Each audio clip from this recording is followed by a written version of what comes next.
Bénis ta parole ce matin. Seigneur, donne à ton peuple de comprendre la profondeur de ta révélation. Seigneur, nous avons besoin de ta présence pour enseigner, afin que ce message soit compris dans sa simplicité et que ce message aide quelqu'un à accepter, à comprendre les mystères de ta présence. Père, dis ce que tu veux dire au travers de ton serviteur et prends toute la gloire au nom puissant de Jésus, j'ai prié. Amen. Amen. Voilà, que Dieu vous bénisse. Merci encore de nous suivre. Nous sommes toujours dans la vie éternelle. Nous sommes toujours dans Romains 8. Et la dernière fois, lorsque nous avions commencé cette étude, nous avons utilisé Romains 8, verset 11. Alléluia. Romains 8, verset 11, qui est la base de cette révélation. Et même si tout le mois, nous allons parler de la présence de Dieu, ça sera toujours en rapport avec la vie éternelle. Nous avons défini les éléments qui permettent à cette vie-là de prendre forme. Et la présence de Dieu est le troisième élément sur lequel nous allons nous attarder pour pouvoir mieux comprendre pourquoi il y a une différence entre ce que la parole de Dieu dit de nous et ce que nous sommes. Alléluia. Et si vous vous rappelez bien, quand nous avons utilisé le verset dit, si l'esprit de celui qui a ressuscité Jésus-Christ d'entre les morts habite en vous, celui qui a ressuscité Christ d'entre les morts rendra aussi la vie à vos corps mortels par son esprit qui habite en vous. Alléluia. Nous avons tous reçu le Saint-Esprit. Et le vrai problème ici, ce n'est pas la présence du Saint-Esprit dans ta vie, mais c'est le dwelling. Amen. L'habitation. Vous savez, vous pouvez vivre dans une maison avec une femme et ne pas parler avec cette femme. Vous êtes dans la maison, mais vous n'avez aucune relation. Vous pouvez habiter des gens dans une maison pendant des années et vous n'avez aucun rapport. Ça ne veut pas dire que la personne ne vit pas dans la maison. Vous êtes à la même adresse, mais il n'y a pas de relation entre vous. Et pendant des années, beaucoup parmi nous en tant que chrétiens avons développé ça. Nous vivons avec le Saint-Esprit sans jamais avoir une relation. Et c'est le dwelling qui est le problème. Est-ce que vous comprenez un peu? Et c'est pour cela que nous avons essayé de faire comprendre un certain nombre de choses. Quand Dieu crée toutes choses, avant de créer les poissons, il crée l'eau. Avant de créer les plantes, il crée la terre. Ça veut dire que Dieu ne crée rien sans d'abord avoir prévu l'environnement pour cette chose de grandir. Et on a vu qu'en créant l'homme, il a pourvu d'abord à la terre. C'est pour ça qu'il a pris la poussière. Mais avant, il a créé l'homme en esprit. Et parce que homme et esprit, l'homme a besoin de vivre aussi de la présence de Dieu. Donc Dieu pourvoit Adam, comment on appelle ça, Éden, le jardin d'Éden. Donc le jardin d'Éden n'est pas un lieu spécifique, c'est la représentation sur la terre de la concentration de la présence de Dieu. Et c'est dedans qu'il met l'homme et il dit cultive, garde ma présence. Donc un homme ne peut pas vivre sur la terre seulement. Il pourra vivre, exister, mais s'il doit vivre, il a besoin de l'esprit, de la présence de Dieu. La présence de Dieu permet à son esprit de faire sortir les choses qu'il a en lui. Alléluia. C'est pour ça que vous allez voir, lorsque vous lisez la Bible nous donne l'exemple, par exemple, du fils prodigue. Quelqu'un me dit Amen.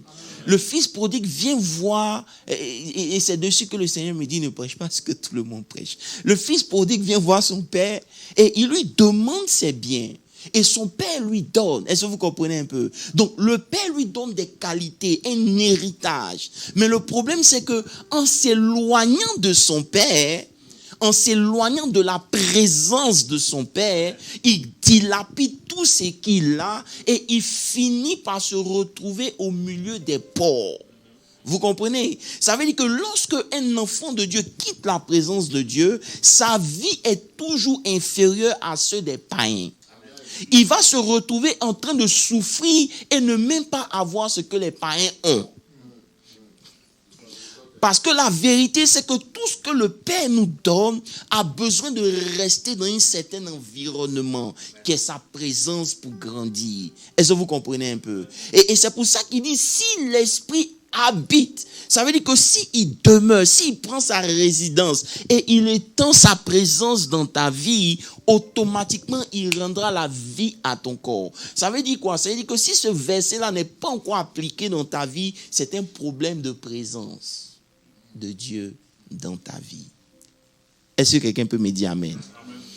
Maintenant, hello, relax. Aujourd'hui, nous allons avancer particulièrement dans la vie éternelle et la présence de Dieu. Vous savez, lorsque vous voulez parler de la présence de Dieu, vous devez faire attention. Il y a la présence de Dieu qui était dans l'Ancien Testament n'est pas la même révélation pour nous.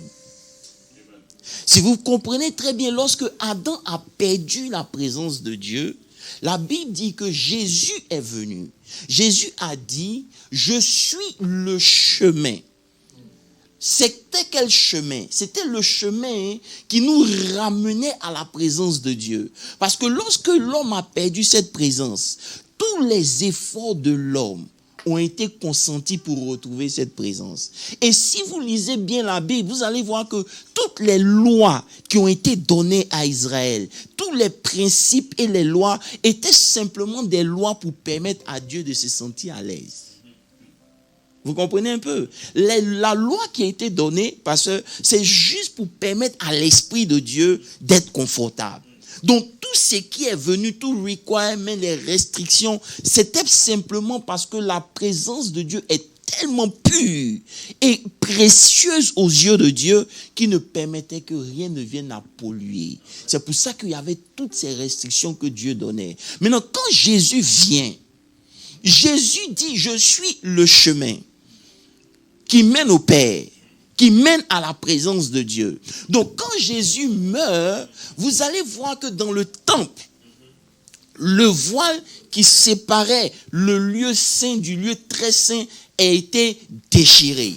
Ça veut dire que Jésus qui était le chemin, la croix est devenue le chemin qui séparait, est-ce que vous comprenez un peu, le lieu saint et le lieu très saint. Donc par Jésus, tu es déjà dans le lieu saint, très saint. Quelqu'un me dit amen. Tu n'as pas besoin de te retrouver dans la présence de Dieu.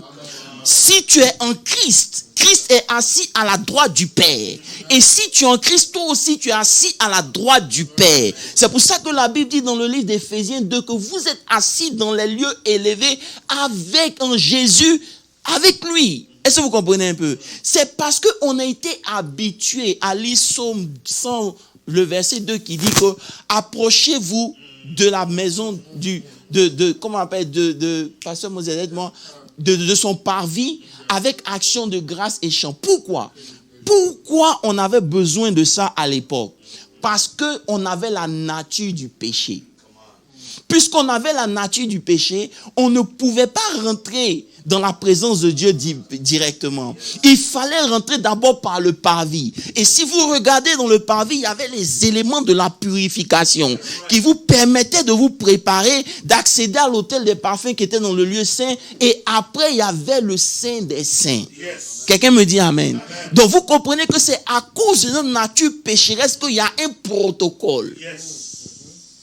Il y a tout un protocole à pouvoir faire. Mais en réalité, la présence de Dieu était toujours dans le lieu très saint. C'est pour ça que ce soit dans le tabernacle de Moïse, que ce soit dans le temple de Salomon, ou n'importe quel temple en Israël, le saint des saints n'était pas vu. Donc la présence de Dieu n'était jamais vue et jamais accessible. I feel the anointing. Bon, let's go slowly. Vous comprenez un peu? Donc, il fallait rentrer pour voir. Est-ce que je peux vous aider? Il y a un processus quand on parle de la présence de Dieu. Et pendant que Dieu est en train de m'enseigner, il me dit, écoute, regarde et retourne pour comprendre comment les choses se passent. J'ai dit, ok, je retourne. Lorsque vous lisez votre Bible, prenons notre Bible rapidement. Là, j'ai commencé, je ne sais pas ce qui est tombé sur moi, mais c'est tombé. Amen. Donc, on va faire. Alléluia. Il dit dans Hébreu Hébreu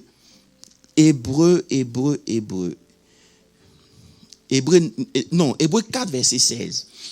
Il dit, approchons-nous donc avec assurance du trône de la grâce. Le trône de la grâce représente la présence de Dieu.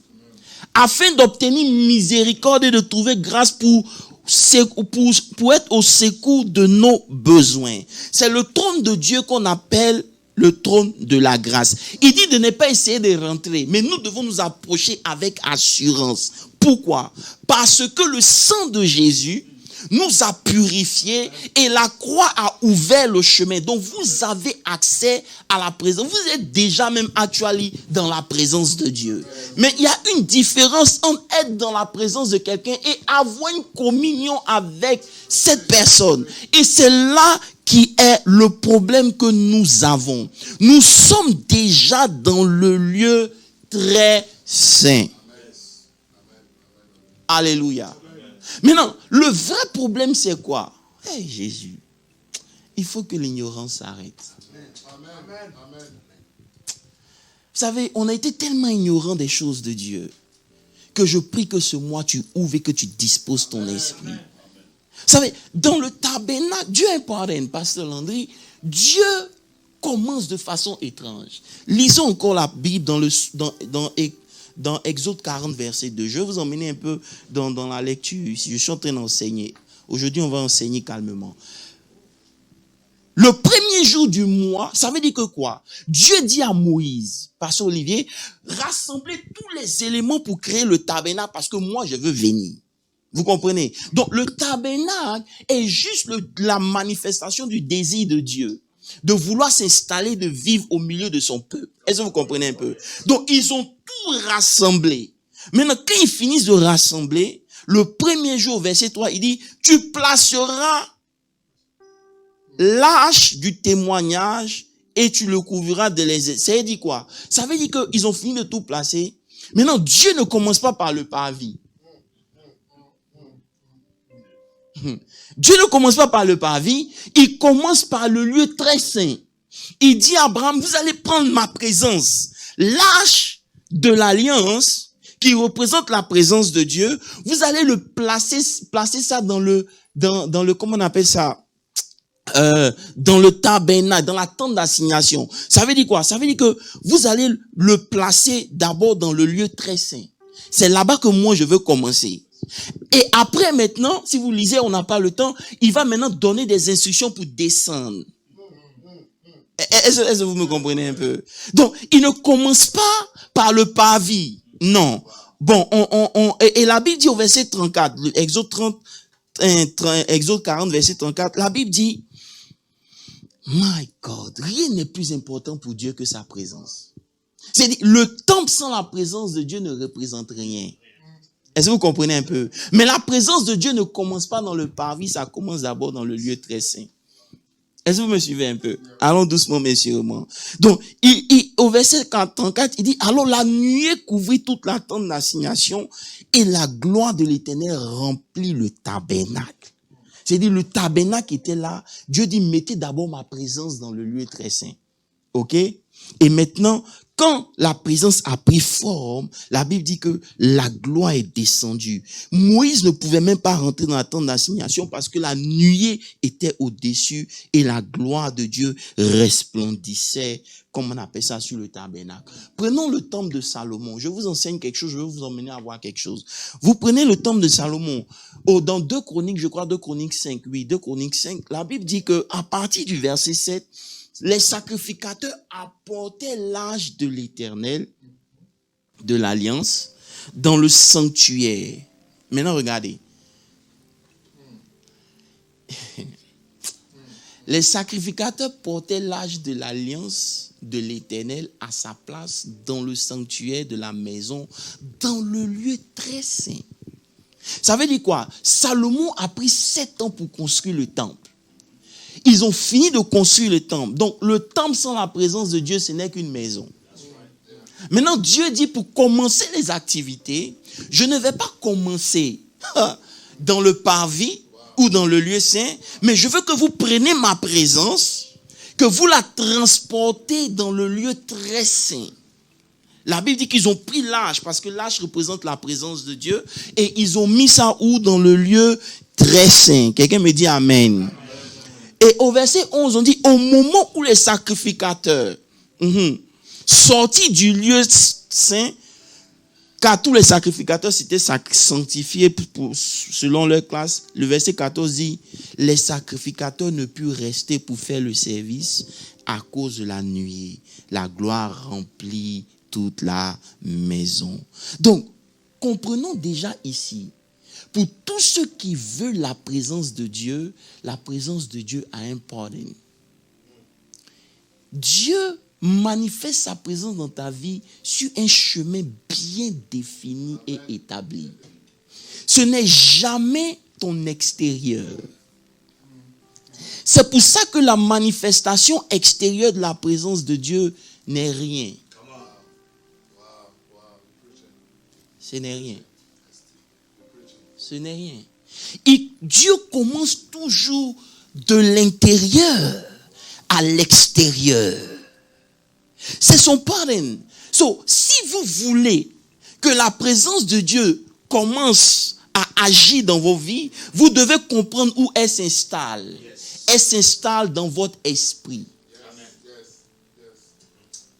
C'est pour cela que votre esprit est le lieu où Dieu réside. En tant que born again, lorsque vous êtes converti, vous avez donné votre vie au Seigneur, la partie où Dieu vient s'installer, ce n'est pas votre corps, ce n'est pas votre âme, c'est votre esprit. Et vous, la présence de Dieu peut rester dans votre esprit toute votre vie sans sortir. Simplement parce que elle est dans votre esprit, mais les conditions ne sont pas réunies pour qu'elle se manifeste à l'extérieur.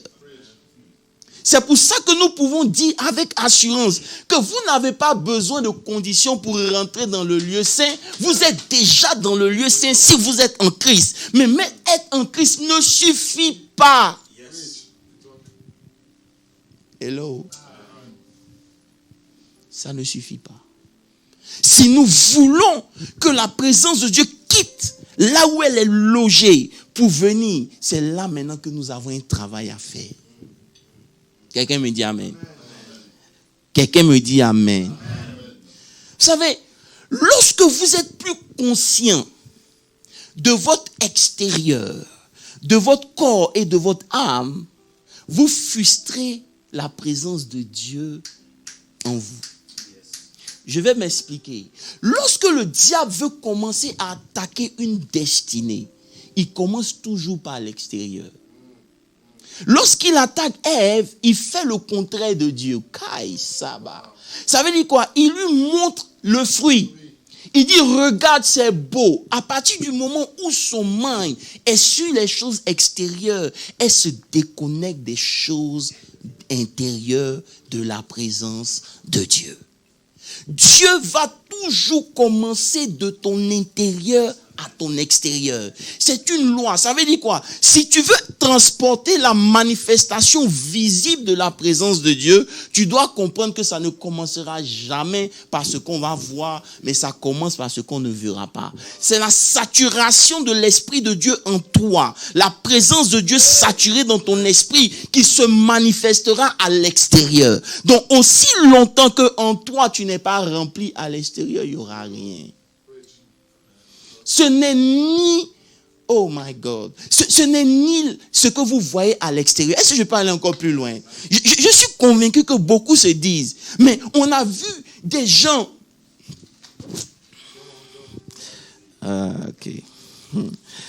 On a vu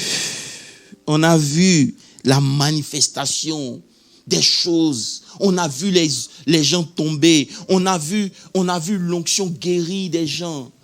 Est-ce que je peux vous aider? Cette présence de Dieu n'est pas la totalité de la présence de Dieu. Je vais aller en profondeur. Est-ce que pour vous cette parenthèse, Pasteur Moses? Jesus Christ. Vous savez, il y a plusieurs manifestations de la présence de Dieu. ce mois, nous allons nous concentrer dessus. C'est pour ça que je suis obligé d'introduire. Pour que vous compreniez que c'est qu'on a vu, par exemple, quand on lit Daniel et on lit Joseph, on dit Dieu était avec lui. Et tout ce qu'il faisait réussissait. C'est bien, mais ce n'est pas suffisant pour Dieu. Ça veut dire que cette dispensation de sa présence n'était qu'une infime partie. Ça veut dire qu'en temps normal, nous qui sommes dans la nouvelle alliance, la bénédiction, les choses extérieures ne devaient même pas être un problème. Ça devait se voir. Parce que nous sommes dans une dispensation plus grande. Et c'est ce que j'ai dit au Seigneur, mais Seigneur, où tu veux nous emmener? Il dit, c'est le temps pour que la révélation donne à mes enfants d'opérer dans la dimension à laquelle je les appelle. Dis-moi un bon amen. Amen. Ça m'a tellement choqué que j'ai dit, toute cette semaine, j'ai tenté de réfléchir, j'ai dit, Seigneur, mais où veux-tu nous emmener? Parce que la vérité, c'est que ce qu'on a reçu, Daniel n'a pas reçu ça. Oh God. Mais parce qu'on ne comprend pas, on vit comme des esclaves. On s'est limité à cette présence qui fait tomber. Écoutez-moi bien. Lisons nos Bibles. Lisons nos Bibles. Allons. Je ne méprise pas cette présence, je l'aime. Les manifestations extérieures, c'est bon. Mais ce n'est pas le plus important. Et je vais vous montrer pourquoi. Il y a plusieurs présences de Dieu. Amen. Quelqu'un me dit Amen. Amen. Si vous prenez l'exemple de Daniel, parce que je veux qu'on soit précis. L'exemple de Daniel, la Bible dit que Daniel a commencé à ressentir Dieu dans des visions. Ça veut dire que la présence de Dieu tout ce mois, pendant que vous serez en train de chercher la présence de Dieu, elle peut se manifester dans votre vie sous forme de vision. Si vous ne comprenez pas que ça c'est une manifestation de la présence de Dieu, vous allez minimiser la vision que Dieu est venu vous donner de lui-même. Okay. Est-ce que vous comprenez un peu? La Bible dit dans Daniel 8, le verset 5, tandis que moi Daniel, j'avais cette vision, ok, et que je cherchais à la comprendre, voici quelqu'un qui avait l'apparence d'un homme qui s'est tenu devant moi. Ça veut dire que la présence de Dieu a commencé d'abord avec des visions. Donc la présence de Dieu dans la vie de pasteur comme Moses peut commencer par des visions qu'il a. Les visions qu'il a ne font pas tomber. C'est une présence de Dieu. C'est pour ça que la présence de Dieu dans ma vie ne sera jamais pareille à celle de pasteur Olivier. Est-ce que vous comprenez un peu? Mais lorsqu'on n'est pas enseigné, on va se dire que si Dieu ne se manifeste pas dans ma vie comme il a fait pour pasteur Moses, ça veut dire que Dieu n'est pas là, c'est une erreur et c'est le piège du diable. C'est pour ça que comprendre comment la présence de Dieu se manifeste est plus important que tout le reste. Est-ce que vous comprenez un peu? Ça veut dire que quand Dieu commence à se présenter à Daniel, ce n'est pas des visions.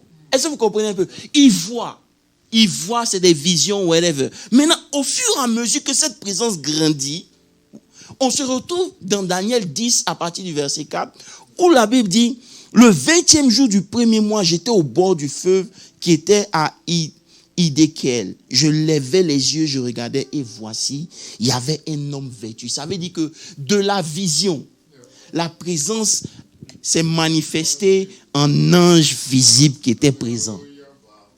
Vous comprenez? Donc vous devez comprendre que dans votre quête de la présence de Dieu, il y a toujours un mouvement graduel. Vous me suivez? Vous devez être conscient de cela. Vous ne pouvez pas minimiser aujourd'hui ce petit mouvement que vous avez. Non. Même si c'est une petite présence que vous ressentez, elle est là à cause de votre level de développement. Parce que si Dieu vient à vous comme il veut venir, vous allez mourir. Donc il est obligé de venir à vous en fonction de votre transformation et en fonction du niveau où vous êtes. Vous me comprenez? Donc Daniel, en développant un certain nombre de choses, est quitté de la vision à une présence physique de Dieu. Parce que chaque ange, lisons, la Bible dit que je levais les yeux, je regardais, voici, il y avait un homme vêtu de lin qui avait sur les reins une ceinture d'or. Est-ce que vous me comprenez un peu? Non, mais revenons d'abord, dans Daniel 8 à partir du verset 17. Ça veut dire que Lisons le verset 15. 8, 15, rapidement. Il dit, tandis que moi, Daniel, j'avais cette vision et que je cherchais à la comprendre, voici, il y avait quelqu'un d'apparence d'un homme qui se tenait devant moi. Et j'entendis la voix d'un homme du milieu du laï. Il criait, il dit, Gabriel, explique-lui la vision. Et il vint auprès, d'où du lieu où j'étais. Et à son approche, je fus effrayé, je tombais sur ma face. Et il me dit, sois attentif, car la vision concerne un temps qui sera la fin. Vous me comprenez un peu? Donc Dieu exprime sa présence par une certaine vision. Ok? La deuxième des choses, parce qu'il faut enseigner le peuple, la deuxième des choses dans Daniel 10, il dit le 24e jour du premier mois, j'étais au bord du grand fleuve qui était à Édéchiel. Je levais les yeux, je regardais et voici, il y avait un homme vêtu de lin. Verset 7. Moi, Daniel, je vis seul la vision. Suivez bien. Et les hommes qui étaient avec moi ne la vit point. Mais il fut effrayé et prit la fuite pour se cacher. Je ne sais pas si vous comprenez un peu. C'est-à-dire, une simple vision, pasteur Olivier. Les gens ont senti quelque chose dans la vie de Daniel, que quelque chose venait de se passer. Daniel a la vision, ils n'ont pas la vision. Mais la présence de cette vision fait que les gens fuient. Parce qu'ils sentent qu'il y a quelque chose. Vous me suivez un peu? Donc c'est ça, le Seigneur me dit, non, enseigne bien mon peuple à comprendre. Parce qu'ils sont limités simplement sur une autre manifestation de ma présence. Mais cette manifestation de ma présence, elle est limitée. On va arriver là-bas, gagnons du temps. Alléluia. Est-ce que vous comprenez un peu? Amen. Quelqu'un me dit amen. Oh, allez doucement. Alléluia. Donc, quand tu parles de la présence de Dieu, elle peut se manifester de plusieurs manières. Ça peut être une vision, ça peut être... Ça peut être une manifestation... Bon, lisons. Pasteur Moses, je vais parler de ce qu'ils aiment. La présence manifeste du ministère. Amen. Lisons la Bible. La Bible dit dans 1 Corinthiens 12, on va quelque part, 12 verset 7. Or à chacun, la manifestation de l'esprit est donnée pour l'utilité commune. Il y a une présence de Dieu qui vient dans la vie du ministère. Ok? Simplement pour minister to other people. Est-ce que vous comprenez un peu? C'est dans cette présence ministérielle, si je peux dire, que se dégagent les guérisons. Se dégagent comment on appelle ça? On dit le ministère, il est venu en puissance. Si vous êtes un homme de Dieu, que vous voyagez, vous allez sentir qu'il y a une onction qui vous accompagne. Là où vous êtes arrivé pour prêcher, qui est différente de celle quand vous êtes à la maison. C'est arrivé à tous les hommes de Dieu. On appelle ça l'onction du voyageur. Pourquoi? Parce que c'est une présence de Dieu qui vient pour ministère. Est-ce que vous comprenez un peu? Voilà, au verset 9.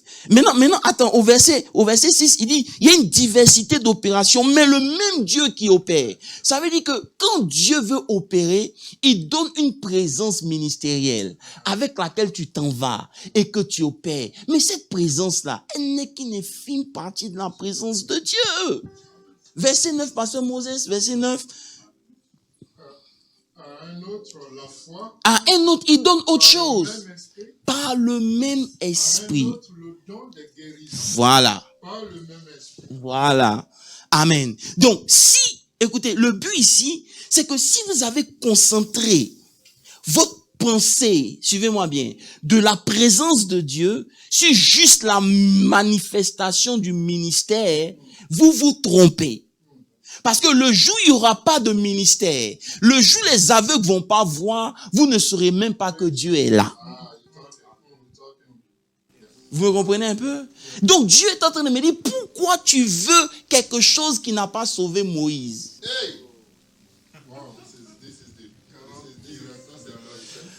Non, mais oui, pourquoi tu cours après quelque chose qui est limité? Pourquoi tu cours après ces choses? Il y a une autre présence de Dieu qu'on découvre dans 2 Corinthiens 3, verset 18. Oui, c'est la présence de Dieu qui transforme. C'est une présence qui ne te fait pas tomber. Mais elle transforme. Dans 2 Corinthiens 3, verset 18, il dit, nous qui, le visage découvert. Vous devez comprendre que quand on parle de la présence, le mot présence veut dire face. Donc lorsque tu es dans la présence de Dieu, tu es face de Dieu. Donc plus tu es dans la présence de Dieu, face à face avec Dieu, il y a une onction de transformation de ta vie personnelle. C'est pas une présence qui va te faire tomber, c'est pas une présence qui va te faire aller en extase, mais c'est une présence qui va toucher ton intérieur. C'est une présence qui est différente de la présence de Dieu que tu as pour ministère. Parce que pour ministère, ça affecte les autres, mais la transformation, ça t'affecte toi. Alléluia. C'est pour cela que tu peux opérer avec une grande présence, mais toi-même, tu n'es pas touché. On prend le cas de A.A. Allen. Il avait un problème d'alcool, mais lorsque la présence de guérison venait, il n'y avait pas un malade qui ne pouvait pas être guéri. Mais après ça, sa frustration intérieure le poussait à aller à l'alcool. Hello. Il y a différentes présences de Dieu. Et pendant que tu dis, Seigneur, donne-moi ta présence, donne-moi ta présence. Le but de cette présence que tu veux là, c'est pour pouvoir faire tomber les gens. C'est bon. Mais c'est infime. Alléluia. Alléluia. Alléluia. Et c'est cette confusion-là qui pousse les gens à ne pas apprécier le don que Dieu leur a donné. My God, j'ai envie de prêcher. Et c'est cette confusion dans votre esprit qui fait que vous comparez les autres hommes de Dieu. C'est pas mauvais, mais écoutez-moi bien. Moi, j'ai la présence pour enseigner la parole de Dieu. Je l'accepte et je l'aime. Quand Dieu va me donner sa présence pour faire autre chose, je ferai. Mais pour l'heure, quand je parle, toi-même, tu sais que ça ne vient pas d'un homme.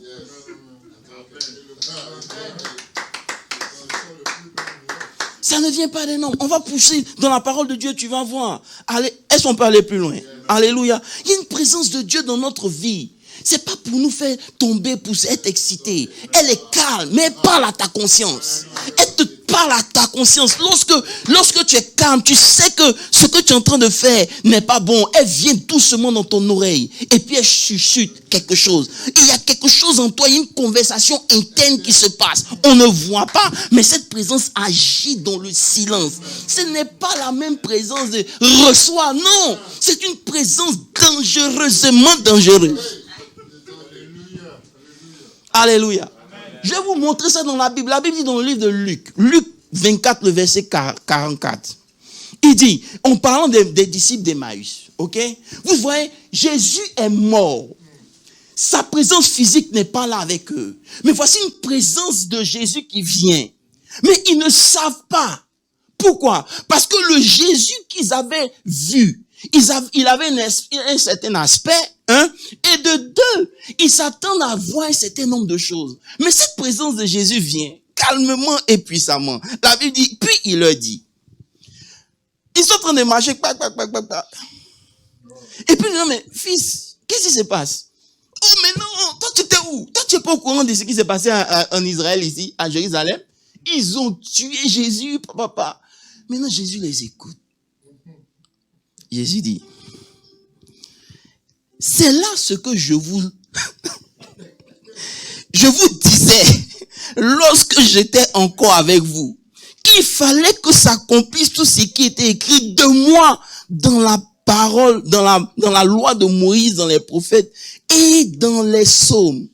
La Bible dit que alors le esprit s'ouvrit et il comprit les Écritures. Ça veut dire que c'est une présence de Dieu qui ne vient pas pour faire autre chose que pour ouvrir ton esprit à comprendre les choses de Dieu.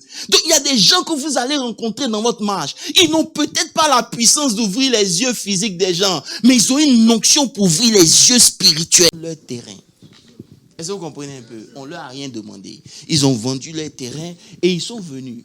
Maintenant, quand ils sont venus, le prophète leur demande, Pierre leur demande, c'est tout ce que vous avez, à combien vous avez vendu. Ils disent non, que c'est l'argent qu'on a vendu, c'est ça qui est là. Alors qu'en fait, ils ont gardé un peu, et puis ils sont venus, comment on appelle ça, donner un peu. Maintenant, regardez le verset 5.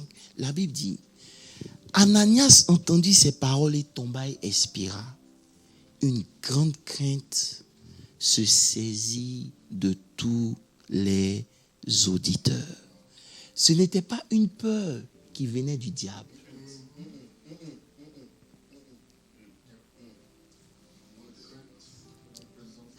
Et c'est pour ça que le Seigneur me dit, avant d'aller plus loin, enseigne mon peuple.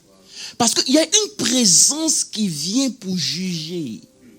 Vous savez, la plus grande arme, ou bien, laissons ça, la voiture la plus rapide et la plus belle du monde, autant elle est rapide, autant elle peut tuer. Hello, est-ce que c'est pas la gagne? Dans le naturel, les choses qui sont bonnes peuvent aussi détruire. Donc, la présence de Dieu, pendant qu'on est en train de la rechercher, il faut qu'on fasse attention. Parce que quand elle vient souvent avec un jugement. Elle ne vient pas juger seulement tes ennemis. Elle vient aussi juger ta vie entière. Vous me suivez? C'est pas une présence qui vient du diable. Non. C'est pas une crainte. Non, c'est une crainte qui vient de Dieu. C'est-à-dire qu'il y a un certain nombre de choses. À cause de la présence, tu ne peux pas te permettre. On prend l'exemple, par exemple, de Moïse. De Moïse. Moïse, parle au rocher. Parle au rocher. Quel péché Moïse a fait? Hello? Mais il tape le rocher. Alors que le niveau de présence que Moïse avait ne lui permettait pas l'erreur. Vous me comprenez? Donc, quand on parle de la présence de Dieu, si elle ne se manifeste pas dans nos vies, c'est par amour. Hello? Ce n'est pas ta petite présence que tu fais et puis les gens tombent là, c'est du jeu. La présence de Dieu, si elle a du mal à s'installer dans notre vie, dans nos églises, dans nos ministères, c'est à cause de nos péchés. Elle vient pour juger. Et quand elle vient, elle peut juger même tes sentiments, tes pensées. Alléluia. On est tellement familier avec la présence qui deal avec le ministère qu'on ne comprend pas que dans ces 7 manifestations-là, il y a ce qu'on appelle la présence de la crainte de l'Éternel. Hello? La Bible dit dans le livre de Actes, au verset 10, au même instant, sa femme aussi a fait la même erreur. Au même instant, elle tomba au pied de l'apôtre. Les jeunes gens étant entrés, la trouvaient morte, l'emportaient et l'ensevelirait auprès de son mari. Verset 11. Une grande crainte s'empara de toute l'assemblée. Et tous ceux qui apprit ces choses. Ça veut dire que c'est la présence de la manifestation de la crainte de l'Éternel. Frère, on va parler de la présence de Dieu tout ce mois. Ce n'est pas seulement Dieu est avec Moïse et Joseph. Tout ce qu'il faisait réussissait. Dieu était avec ceci. Tout ce qu'il faisait réussissait. Dieu était avec cela. Il progressait. C'est une partie.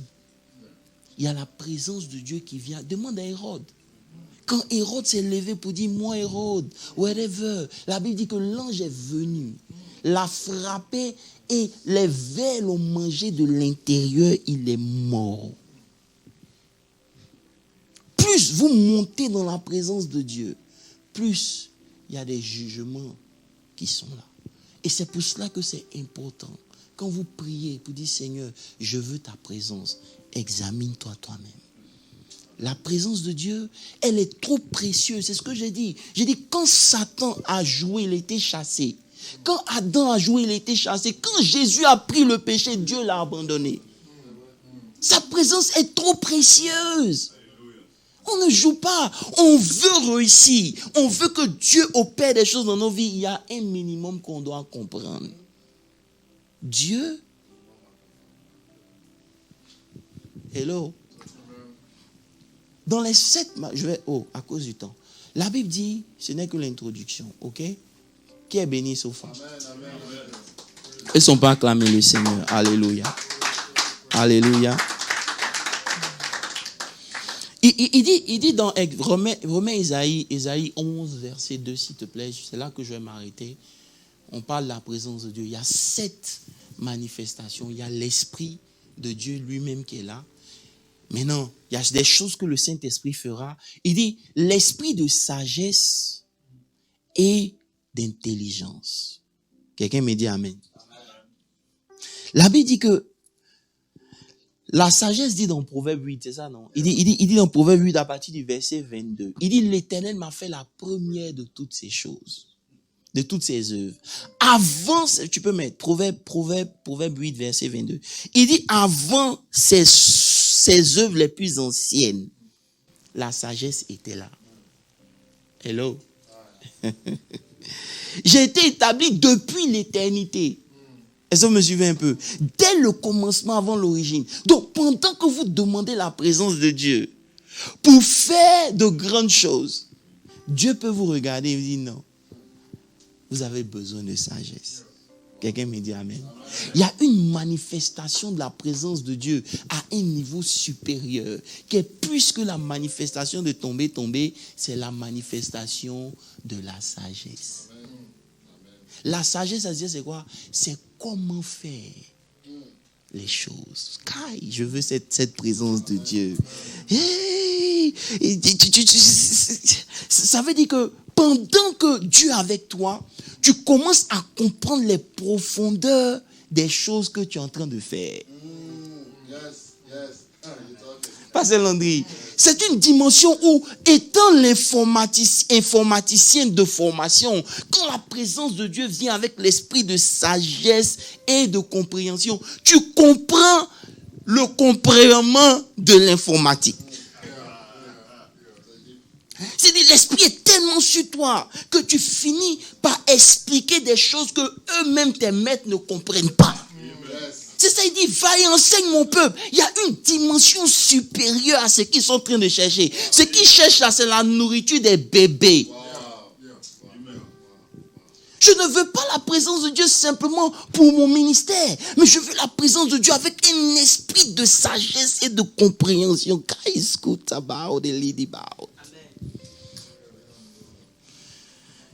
C'est une compréhension des choses spirituelles. C'est-à-dire, tu comprends les choses, tu as un accès direct au inside. Cependant que j'étais en train de dire au Seigneur, mais qu'est-ce que tu veux que j'enseigne? Je sens une force qui descend. Et contrairement à ce que je crois, la force commence à m'enseigner. Il me dit, cette force de compréhension-là, Moïse l'avait. Aïe! La présence de Dieu dans la vie de Moïse, c'était pas pour faire seulement les miracles qu'il a fait en Égypte. Après l'Égypte, après ce qui s'est passé en Égypte, qu'est-ce que Moïse a fait comme miracle? Hello. Lisez votre Bible. Mais quand l'esprit et la manifestation de la présence de Dieu est venue, qu'est-ce qui s'est fait? La Bible dit que Moïse a connu les choses qui étaient avant sa naissance. C'est-à-dire, la présence de Dieu pendant les 40 jours où il était là, Dieu a pris le temps pour le ramener en arrière. Il a vu le bac de Dieu.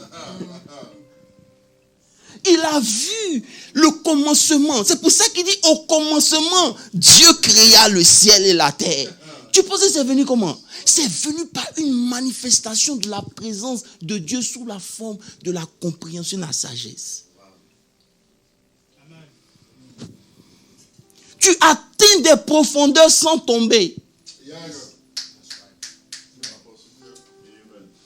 Trop de gens tombent. Ils se lèvent, il n'y a rien. Ils tombent. Oh oui, j'en ai senti Dieu aujourd'hui, tu es tombé. Tu es tombé. Aucun degré de compréhension des choses de Dieu. Tu continues toujours de combattre de la même manière. Amen. Tu rentres dans le combat spirituel sans comprendre que avant que même Paul ne parle du combat spirituel, il a parlé d'Éphésiens 2 de ton identité. Pour dire que tu es assis avant de combattre. Mais toi tu combats et tu essaies de t'asseoir. C'est une ignorance de la présence de Dieu. La présence de Dieu t'enseigne. Tu commences à comprendre les profondeurs. Il dit, c'est ça la sagesse, il dit, j'étais là avant qu'il crée toutes ces choses. Est-ce que vous comprenez un peu? Avant qu'il crée ses œuvres, moi la sagesse, j'étais là. Donc quand l'esprit de sagesse descend sur toi, il y a une sagesse de la compréhension des choses qui t'animent. Tu comprends non seulement les choses spirituelles, mais aussi les choses de la vie. C'est pour ça qu'il dit, quand tu veux construire le tabernacle, prends Bézalèle. Pourquoi? Parce que j'ai mis en lui la capacité à pouvoir utiliser, travailler l'eau et les outils. Il a une compréhension qui sort au-delà. On a en nous plus que tomber. Mais on est limité. Pourquoi? Parce que pour nous, on a grandi seulement dedans. La présence de Dieu, c'est receive. Non. Je veux recevoir, c'est vrai. Si j'ai un problème de délivrance, je vais être délivré, mais après. Ça fait qu'on est dans l'église, la vie éternelle ne s'épanouit pas parce qu'on s'ennuie. Hello. Regardez ce qui se passe à Joshua. Deutéronome 34. Et le Seigneur commence à m'enseigner. Et donc je suis comme dans une nuée où je ne comprends pas ce qui m'arrive moi-même. Parce que c'est pas moi. Il dit dans Deutéronome 34, verset 9. Il dit, écoutez, Josué était un combattant. L'écho à tout. Aïe. Josué, quand la Bible nous présente, c'est un gars qui tient l'épée. Il est fort dans l'épée. Maintenant, regardez ce que la Bible dit. La Bible dit, verset 34, Josué, fils de Nun, était rempli de l'esprit de sagesse. Car Moïse lui avait imposé les mains. Frère, de vous à moi, un général d'armée a-t-il besoin de might, de puissance ou de sagesse? Mais la Bible dit que quand Moïse lui transfère la présence de Dieu, ce qui se passe dans sa vie, ce n'est pas la puissance, c'est la sagesse. Il commence à comprendre comment les mystères de la parole de Dieu se font. Oh God. Et c'est pas aller plus loin. C'est tellement fort que la Bible dit que quand le chef des armées se présente à lui, amen. Quand il se présente à lui, il dit, qui es-tu? Il veut sortir son épée. Il dit, non, je suis le chef de l'armée des cieux. Maintenant, lisez bien votre Bible. À partir de ce moment, quel combat Josué a mené? Toutes les victoires ont été des victoires où l'Éternel est intervenu. Soit leurs ennemis se tuent entre eux, ou soit c'est des embuscades qui tombent, c'est des pierres qui tombent. Josué ne combat plus. Tout ce dont Dieu lui demande, c'est la sagesse pour conduire le peuple. Donc la présence de Dieu dans la vie de Joshua, c'était pas la victoire des combats avant Moïse, c'était la sagesse pour conduire le peuple. Donc pendant que tu es en train de prier pour la présence de Dieu, tu demandes quelle présence? Dis Seigneur, demande ta présence. C'est pourquoi? Hello? C'est pourquoi? C'est cet esprit-là que je veux. Je n'ai pas le temps de rentrer en profondeur à cause du temps, mais c'est ça les manifestations. Je prends même l'exemple de Paul. Paul dit, pasteur Landry, Paul dit dans 1 Corinthiens 11, à partir du verset 23. Il dit, car j'ai reçu ce que je vous ai enseigné. 1 Corinthiens 11, 23. Car j'ai reçu ce que je vous ai enseigné. Ce que je vous enseigne, c'est que, regardez, il n'était pas là. Il n'était pas là quand le Seigneur faisait son souper. ou la nuit où il fut livré. Mais il dit, ce que j'ai reçu du Seigneur, ça veut dire que l'onction de la connaissance est descendue sur lui. La présence de Dieu est telle que il sait même ce qui s'est passé le jour où Christ a été trahi. C'est pour ça qu'il dit, ce que le Seigneur Jésus, dans la nuit où il fut livré, prit du pain. Il n'a pas dit, c'est les apôtres qui me l'ont dit. Il commence par dire, car je l'ai reçu du Seigneur, c'est ce que je vous ai enseigné. Ça veut dire que la présence de Dieu lui a permis de rentrer dans une compréhension des mystères de Christ. C'est pour ça qu'il peut venir et puis il dit, Christ en vous, l'espérance de la gloire. Hello. La présence de Dieu, c'est pas seulement pour que tu sois prospère matériellement. Non.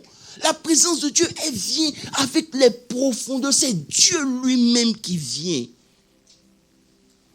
Chacun d'entre nous, on ne connaît pas le niveau ou bien ce dont on a besoin. Josué pour aller en guerre.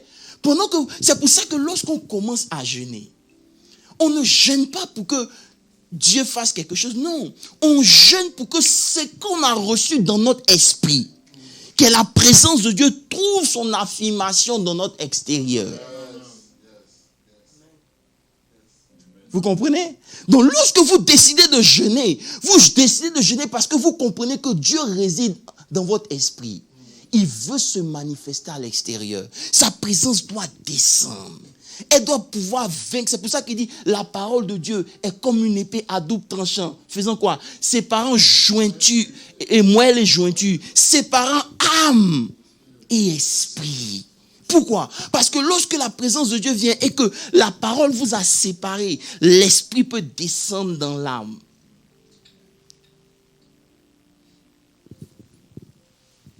Donc, elle descend dans l'âme. Quand elle finit de descendre, elle se manifeste dans votre corps. C'est pour ça que Jésus dit, l'heure est venue où les vrais adorateurs vont adorer Dieu où? En esprit. Ce n'est pas parler en langue. C'est-à-dire, il y a une dimension dans l'esprit. Hello. Qui va se dégager. Et c'est là-bas que votre vie réside. C'est là-bas que la vie éternelle réside. Elle est dans votre esprit. Si vous ne prenez pas le temps, vous n'avez pas conscience des choses qu'ils sont en train de vous dire, elles vont rester juste une information. Et votre vie va rester misérable. Hello. Misérable. Dit, elle est dans l'esprit. My God. Cette présence-là, c'est quand elle est saturée ici, qu'elle descend. Il y a tellement de choses que vous pouvez accomplir à la présence de Dieu. C'est pour ça que nos présences se limitent seulement à l'église. On finit à l'église, il n'y a rien. Amen. Dès qu'on finit nos conférences, il n'y a plus rien. L'expérience qu'on a eue à cette conférence est morte. Pourquoi? Parce qu'on ne continue pas. Je vais m'arrêter pour dire une chose. C'est pour cela que lorsque vous commencez à mener une vie d'adoration, vous permettez à l'esprit, vous permettez à la présence de Dieu qui est dans votre esprit de se sentir à l'aise et de se mouvoir. C'est pour ça que l'adoration est la clé. On va utiliser ça. L'adoration est la vie éternelle. Je vais prêcher ça moi-même, pasteur. Amen. Pourquoi? C'est pour cela. Prenons un verset rapidement. Je vais vous montrer quelque chose rapidement. Je suis dans... il faut qu'on ait conscience de la parole de Dieu. Prenons Éphésiens 5, verset 18. Il y a un pardon. Tout commence dans l'esprit. La vie. Vous avez vu le pardon que je vous ai montré? Ça n'a jamais commencé. C'était le péché qui faisait qu'avant, il faut ce truc. Ça fait que maintenant, puisque on n'est pas conscient de la vie spirituelle qu'on a, on est obligé de passer par tout ça. Ça veut dire que quand il n'y a pas de louange, il n'y a pas d'atmosphère, tu ne te sens pas à l'aise. C'est pour ça que l'église peut être fermée et tu es en train de mourir.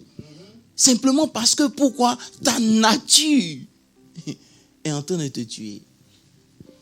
Sinon, temps normal là, à partir du moment où tu fermes tes yeux et que tu as développé un style de vie où l'esprit est à l'aise, dès que tu fermes tes yeux,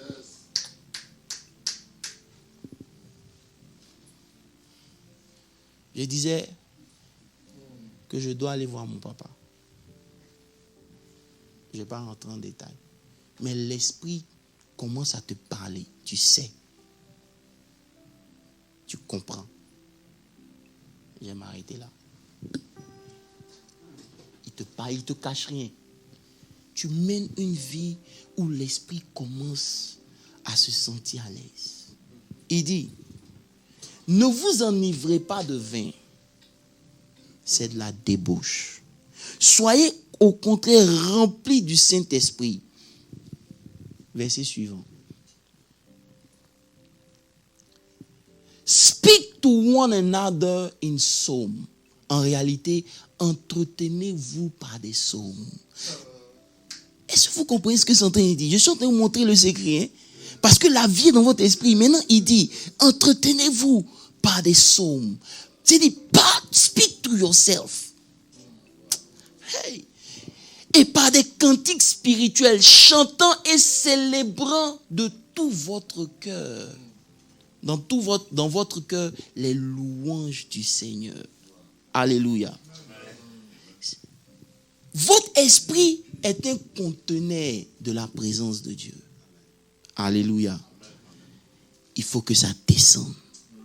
Donc pour activer, vous vous entretenez par des psaumes. Vous commencez à mener une vie de prière. Vous commencez à faire un certain nombre de choses. Ça permet à cette vie-là de descendre. La présence qui est cachée en esprit se sent à l'aise de venir vers vous. Et lorsqu'elle descend, elle touche toutes les zones extérieures de votre vie. La présence de Dieu, c'est plus que tomber en extase. C'est plus que tomber dans les paumes. Tu t'es levé, tu ne sais même pas où tu étais parti. La présence de Dieu, c'est là où réside notre vie éternelle. Que l'Éternel vous bénisse. C'était juste mon introduction pour vous pour ce mois.